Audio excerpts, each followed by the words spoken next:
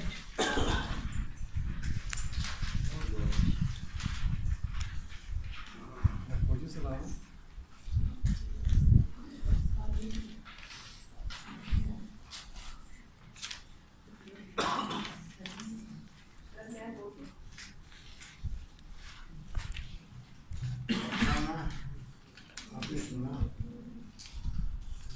افسانے کی اتنی دہشت ہے کہ سب اور دوسری یہ کہ تنقید کے لیے یعنی کہ میں تو حاضر ہوں آپ کے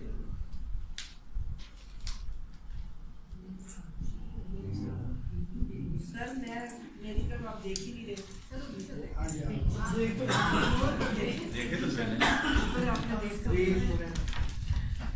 سر یہ اچھا افسانہ ہے اور جو آج کل کے ماڈرن سوسائٹی جس میں ہمارے نوجوان ڈگریاں لے کر جاتے ہیں اور ایسی ہی عیاشیوں کے میں مبتلا ہو جاتے ہیں اس کی عکاسی کرتا ہے کہ باہر کے ملکوں میں یہ سب جائز ہے اور جس ترقی کی انسان خواہاں ہے کہ ترقی کرتا جا رہا ہے چاہے پیچھے اپنی اخلاقیات مذہب کیا چیز ہے اس کو چھوڑتا جا رہا ہے اور چرچ جس کا ایک اچھا نام ہے ایک رسپیکٹ ہے اس میں یہ چیز دکھائی گئی ہے کہ فادر بھی اس کو اپریشیٹ کرتا ہے.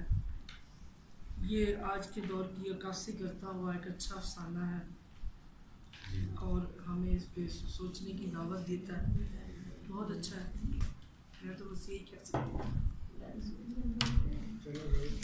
اچھا افسانے پہ